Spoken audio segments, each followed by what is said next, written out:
By shining a light on a slightly lesser known historical figure and throwing in a bit of real life science for good measure, Nikola Tesla's Night of Terror fulfilled one of Doctor Who's original aims: to educate as well as to entertain. That's not the only connection to the past in this story, though. Here are 6 observations I made which may have passed you by. Number 1. Title trends. Nikola Tesla's Night of Terror is the latest in a long line of stories to feature a famous figure from Earth's past, a subcategory known as the celebrity historical. Often, but not always, these stories are referred to their celebrity figure in the title. For instance, the show's very first celebrity historical, 1964's Marco Polo. Other examples include The Shakespeare Code, Vincent and the Doctor, Let's Kill Hitler, Rosa, and now Nikola Tesla's Night of Terror, which also features some very snazzy alliteration. Furthermore, the word terror has cropped up in episode titles a surprising number of times over the years. We've had The Snows of Terror, The Reign of Terror, Journey into Terror, The Macra Terror, Terror of the Autons, Terror of the Zygons, Terror of the Vervoids, and Night Terrors. Number 2. The Silurian Heatray.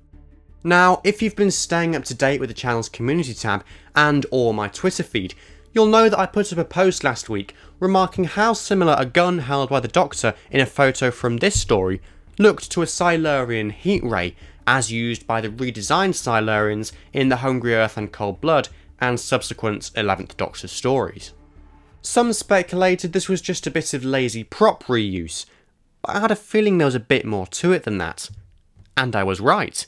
Yes, it turns out this particular weapon had been stolen from the Silurians by the Skithra, a race of ruthless alien scavengers.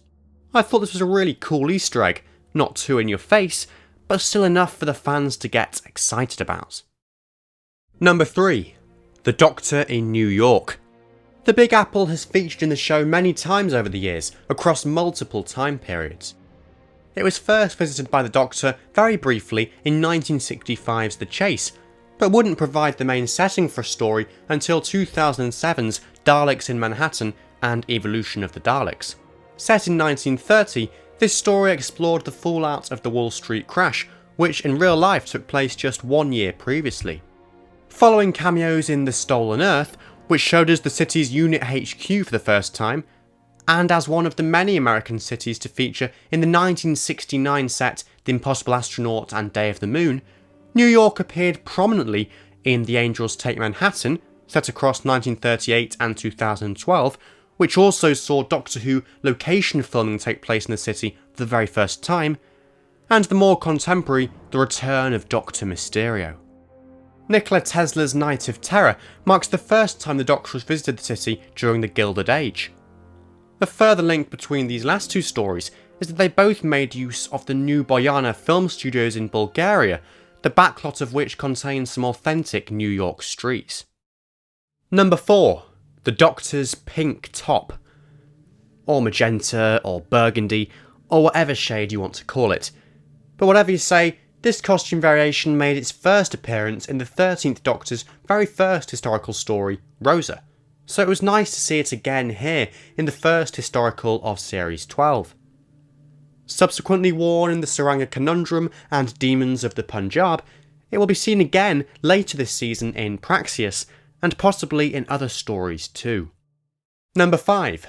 A reused musical motif. The Doctor's costume wasn't the only callback to Rosa in this story.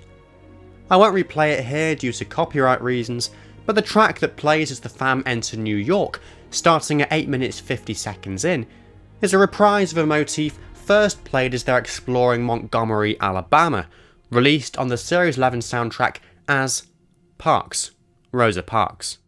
Number 6. Some reused actors.